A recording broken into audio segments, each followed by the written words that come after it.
The Nike Zoom Fly 6. We're a little bit over 50 plus miles. How is this holding up as a Nike everyday racer style shoe? Let's get into it. So before we get into the video, make sure you like the video, subscribe to the channel if you're subscribed to watching the content. Thanks so much, love you guys a lot. Make sure you follow me on Instagram and Strava for all sorts of other updates and things like that. So without further ado, let's begin. Specs for the shoe somewhere where you can see them. And we'll get right into the outsoles, as that's kind of the area I want to look in at this moment, just because in the early distance, I think it's kind of critical to see what's going on with both shoes right off the rip. Because if the shoes start wearing off in less than 100 miles, then we start having some major issues with price tags and things like that, and just the overall lifespan of the shoe, right? So, that being said, 50% of my miles were on the treadmill, 50% were done outside. We're a little bit over 50 miles, maybe about 65 at the time of this recording, so we're still chugging along, you know. I'm in a big training block, and this is my speed racing or speed workout shoe that's working in tandem with my A6 Nova Blast 4s as my easier workout. So, what's going on here? As you kind of saw earlier on, we are using the dotted lug pieces as our gauge for how deep we're getting into the shoe, right? So as you can see, the anterior side is starting to look, get a little bit of wear. It's not too bad where it's polishing or flattening out on the anterior side of the shoe. The interior side, still in great condition. We still have the dots that run along the lugs, so I'm not too concerned about that at this time. We're not burning anything with this rubber patch that's here that's exposing the foam. We have a little wear in the toe box area, not too bad, just still kind of expected. We have a little bit of grazing and a little bit of dirt that's kind of building up in the midfoot section here of the shoe, which when 50% of it is on the treadmill, you're going to pick up that dust and whatever debris kind of shows up on that black tarmac while you're running. So that's why the shoe is mostly dusty and dirty the way it looks. This is just the post-treadmill stuff that I had as I did my latest runs in this on the treadmill, and that's why it looks the way it does. If I took this outside right now, it might clean itself out because there's a little bit of snow and ice. So that might be something I'll consider for the next week or so as it kind of cools down a lot more. It's going to be like 10 degrees real soon, and the snow just missed us. But with snow, I'm a little bit more concerned about my runs and whatnot. In the heel, same thing. We're okay. Nothing is worn out. I'm not really using this for any sort of strength training workouts. It does have a really high stack height, so I don't want to put it through any sort of leg day workouts or things like that. Now, in the left foot, I think we had the same story. For the most part, the anterior is still worn out. The interior has the lugs with the gauge dot still kind of on it. I think there's a particular term for this. If you guys know what it is, it's also in tires, where you can gauge how much of it is worn out based on how the tip of it is kind of burnt out.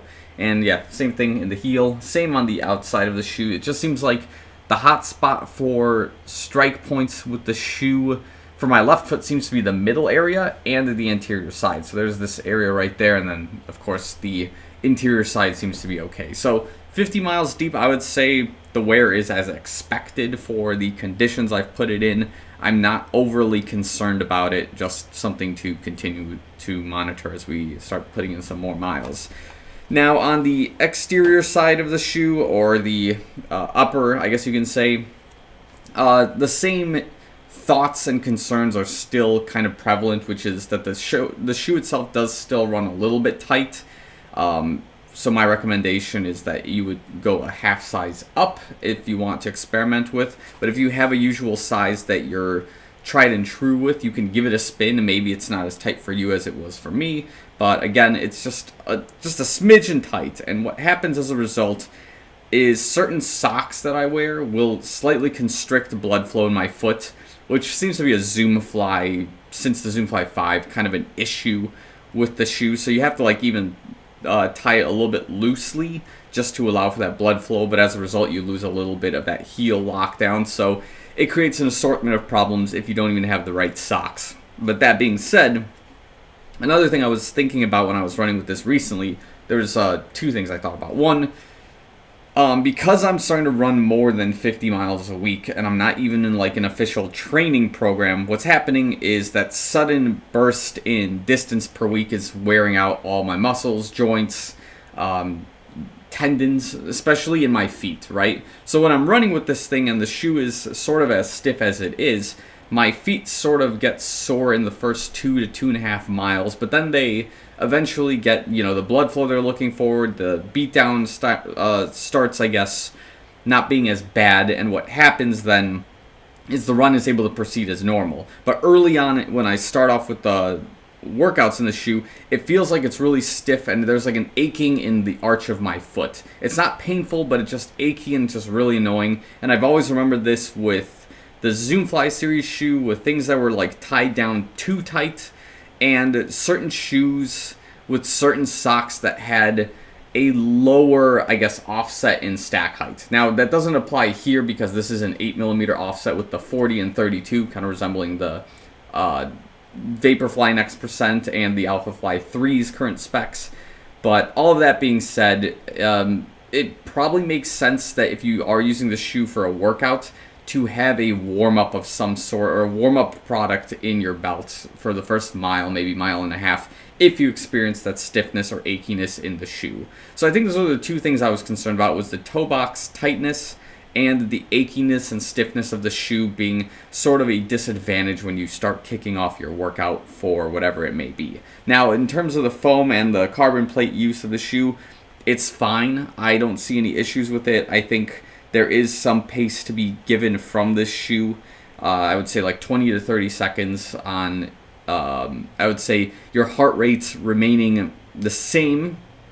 Let me take that back. I'll give you my personal example. So if I was to run an 8-minute mile in the Nova Blast 4s, whatever heart rate I would have for that is the heart rate that I could apply at 7:30 pace in the Zoomfly 6, which this is expected, right? We want this shoe to be a little bit more efficient, a little bit more stiff as a result, and just based on the technologies used, you want that return to exist from this product. And it is slightly more expensive than the Nova Blast 4. I think we discussed that before.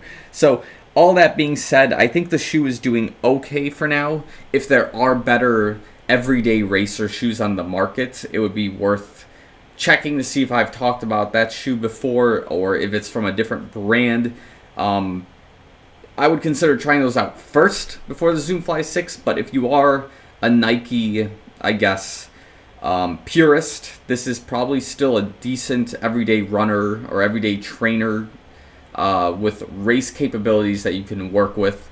Just there are some kinks with the shoe that are still needing to be kind of worked out, maybe some stretching that needs to occur before the shoe is used, or just time on feet with this product will help make it better in the long term. But 50 miles deep, nothing is really making me go, man, I need to return this thing, it's so bad. But like, I'm still holding on to it, still want to see what happens, and yeah, we're going to continue pushing some miles onto this thing while I'm in my winter training block, and we'll kind of report back after 100 plus miles. So if you agree or disagree with the assessment, let me know in the comments below, but I think we'll leave it at that for now. So thanks again for watching.